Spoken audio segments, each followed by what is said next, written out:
ശുചിത്വസാഗരം സുന്ദരതീരം രണ്ടാം ഘട്ടത്തിന്റെ ഭാഗമായി ഫോർട്ട് കൊച്ചി കടൽ തീരത്ത് നടന്ന ഏകദിന പ്ലാസ്റ്റിക് നിർമ്മാർജ്ജന യജ്ഞം KJ മാക്സി MLA ഉദ്ഘാടനം ചെയ്തു.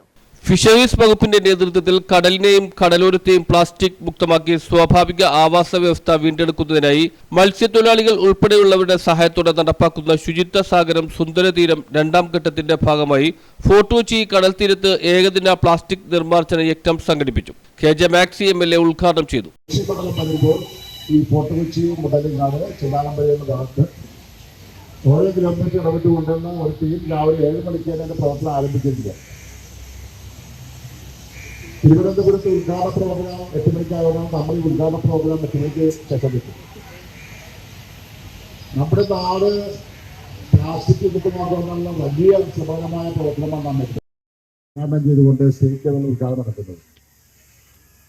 നമ്മുടെ ജില്ല എന്ന് പറയുന്ന എറണാകുളം ജില്ലയിലെ തീരദേശം വരുന്നത് 48 കിലോമീറ്ററാണ്.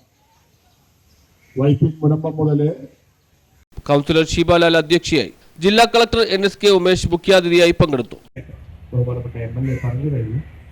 ഈ ശുചിത്വ സാഗരം സുന്ദരതീരം തീർച്ചയായിട്ടും ഒരു സിറ്റിസൺസിന്റെ പാർട്ടിസിപ്പേഷൻ ജനങ്ങളുടെ അവയർനെസ്സും കൂടി ഉൾക്കൊണ്ട ഒരു ക്ലീൻ കോസ്റ്റ് ക്ലീൻ ബീച്ചസ് നമ്മുടെ സംസ്ഥാനത്ത് അയിനോഷിതമുള്ളവർക്ക് നമുക്കുണ്ട്. നമ്മുടെ കോസ്റ്റ് മുഴുവൻ എല്ലാ ജില്ലകളിലും ഫിഷറീസ് സർവേ ഓഫ് ഇന്ത്യ മേഖലാ director Sijo P. Varghese, INS Dronacharya commander Balaji, scientist doctor K. Rasheed, fisheries joint director doctor Asha Augustine, fisheries assistant director MF Paul, Cochin heritage conservation society nodal officer Boney Thomas എന്നിവർ സംസാരിച്ചു. തുടർന്ന് മത്സ്യത്തൊഴിലാളികൾ, ബോട്ടുടമകൾ, സന്നദ്ധ സംഘടനകൾ, തദ്ദേശ സ്വയംഭരണ സ്ഥാപനങ്ങൾ, സർക്കാർ വകുപ്പുകൾ, ഏജൻസികൾ തുടങ്ങിയവരുടെ സഹകരണത്തോടെ കടൽ തീരം ശുചീകരിച്ചു. News bureau, fort Kochi.